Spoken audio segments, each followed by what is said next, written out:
Years after the grand vessel was permanently docked and converted into a floating hotel, the eerie past began to bleed into the present. Late one evening, the vintage rotary phone in the captain's quarters began to ring insistently. When the receiver was lifted, only heavy, labored breathing echoed on the line, leaving an unsettling impression that someone unseen was listening from the other side. Following that bizarre call, guests in the luxury suites started noticing a sudden drop in temperature, even with the heaters turned all the way up. One night, a couple awoke to find the silhouette of a man in 1930s naval attire standing at the foot of their bed. As they blinked in disbelief, the figure slowly dissolved into the mist, leaving behind the faint, distinct smell of expensive cologne and the ocean air. Crew members working the late-night shifts in the ship's archives reported hearing the distant, muffled sounds of a roaring engine and the chaotic clatter of silverware, despite being in areas that had been gutted and converted decades ago. Every creak of the aging metal hull seemed to mimic the groans of a ship battling a fierce storm, reminding all who stayed aboard that while the Queen Mary was a luxury destination, its soul remained eternally anchored to the high seas.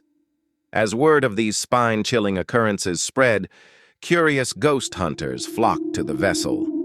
One evening, inside the beautifully restored Queen's Salon, several visitors reported seeing the translucent figures of 1930s socialites dancing to the faint, elegant strains of music from a bygone era, spinning in perfect harmony beneath the glittering chandeliers. Intrigued by the sighting in the salon, a brave paranormal investigator ventured down to the abandoned first-class swimming pool. As he shined his flashlight across the empty tiled room, the air suddenly grew thick with moisture, and he heard splashing sounds and childish laughter echoing from the deep end, though the tiled basin remained bone dry. Frightened by the ghostly sounds in the pool, the investigator quickly made his way to the engine room. The air here was unnervingly hot, far too hot for a section closed for repairs. Suddenly, heavy iron doors slammed shut all around him, and he could hear the deafening roar of ship's engines and the frantic shouts of unseen crew members, trapped in a perpetual state of chaos. A guest decided to take a late-night stroll along the quiet promenade deck. The fog outside pressed against the windows, but then they heard the distinct sound of heavy footsteps pacing right beside them, though there was not a soul in sight.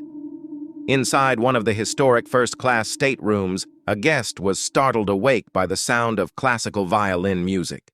The room was dark, but they could clearly see the silhouette of a woman in a 1930s evening gown standing by the vanity, brushing her hair before fading away into the shadows. Deep in the bowels of the ship, in a storage area long forgotten, a lone security guard heard the faint sound of a child giggling.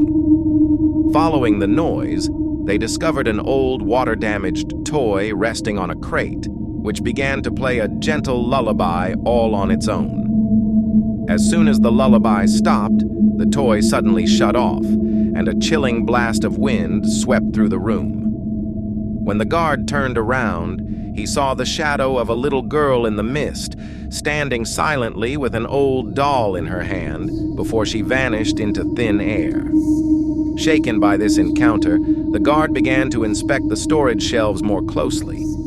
He stumbled upon an old guest logbook from 1937, left open to a page detailing a passenger who mysteriously disappeared during a severe Atlantic storm, bearing a striking resemblance to the girl he had just seen. Compelled by the discovery, the guard flipped to the next page of the logbook to read more about the tragic loss. Suddenly, the lights in the entire storage section flickered out, plunging him into absolute pitch blackness, save for the faint, eerie glow emanating from the pages of the old book itself. From the deep shadows surrounding him, a soft, mournful whisper began to echo, repeating a single word: "Help!" Summoning his courage, the guard tried to locate the source of the whisper by following the sound along the dark aisles. His beam caught a flickering lantern swaying in the distance, and as he approached, the air grew thick with the scent of burning coal, revealing a ghostly apparition of an old sailor gazing out at an invisible horizon. Fascinated yet terrified by the sailor's gaze, the guard stepped closer to the apparition. The old sailor slowly turned, locking eyes with him, and pointed a translucent finger towards a sealed bulkhead further down the corridor. When the guard looked back at the lantern, it was gone, and the hallway fell silent once more. Driven by curiosity and a lingering sense of duty, the guard made his way toward that sealed bulkhead down the corridor. As he got closer, the metal around him began to frost over, and the temperature plummeted sharply, indicating a direct presence of the paranormal right in front of the barrier. Mustering all his courage, the guard reached out to touch the frosted barrier. As his hand made contact, the metal gave way with a silent, ghostly creak, swinging inward to reveal a startling vision. Instead of a storage area, he was looking directly into a spectral reenactment of the ship's flooded boiler room, echoing with the desperate cries of the crew from decades ago. Paralyzed by the terrifying sight, the guard watched as phantoms of the crew scrambled to contain the rising water. Above the chaos, he heard a booming voice issue an order to seal the watertight doors, effectively trapping the men inside to save the rest of the ship. As the vision began to fade, one of the phantoms looked directly at the guard, its face a mask of anguish, and pointed once more toward a specific locker on the wall. Compelled by the phantom's gesture, the guard approached the old locker on the wall, the metal cold to the touch. As he pulled it open, he found a tattered naval uniform bearing a name tag, along with a water-stained pocket watch that was frozen in time. Its hands stopped exactly at the moment the ship took on water. As the guard carefully picked up the pocket watch, a cold breeze swept through the room, and he heard the faint, echoing sound of a ship's bell.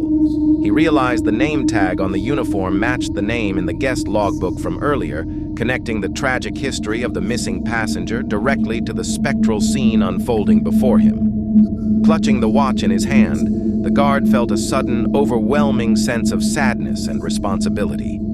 He looked around the dark boiler room, realizing he was holding a piece of history that had been lost for decades. As he turned to leave, the spectral images of the crew seemed to freeze in place, watching him as if waiting to see what he would do with their final moments. The guard stepped out of the flooded boiler room, closing the bulkhead door behind him as it sealed itself with an audible click. He made his way to the security office, the pocket watch secured in his pocket, determined to investigate the passenger's history and bring some form of closure to the spirits trapped aboard. Back in the security office, under the glow of the desk lamp, the guard gently placed the pocket watch on the table. He began cross-referencing the name on the watch with the old guest logbook and digital archives, searching for any mention of a passenger during that fateful voyage in 1937. After hours of digging, he found a newspaper clipping from 1937 that mentioned a woman named Evelyn who vanished during a storm, along with a photograph of her wearing the exact same necklace that was found in the locker. As he stared at the photograph, the static on the office radio suddenly shifted, and he heard Evelyn's voice crackling through, warning him that the ship's history remained unchanged and that the past could still repeat itself. The warning sent a jolt of alarm through the guard. He quickly grabbed a logbook and started looking for records of recent maintenance in the engine room and the sealed boiler section, worried that the spirits were trying to breach the present through physical weaknesses in the vessel. While scouring the digital logs, he noticed a series of automated error reports coming from the long-dead areas, specifically showing a spike in pressure that mirrored the final moments of the boiler room disaster. He knew he had to act quickly. He grabbed his flashlight and the pocket watch, making a beeline back toward the lower decks to find the source of these disturbing mechanical anomalies before the past fully erupted into the ship's modern reality. As soon as the lullaby stopped, the toy suddenly shut off, and a chilling blast of wind swept through the room. When the guard turned around, he saw the shadow of a little girl in the mist, standing silently with an old doll in her hand before she vanished into thin air. Shaken by this encounter, the guard began to inspect the storage shelves more closely. He stumbled upon an old guest logbook from 1937, left open to a page detailing a passenger who mysteriously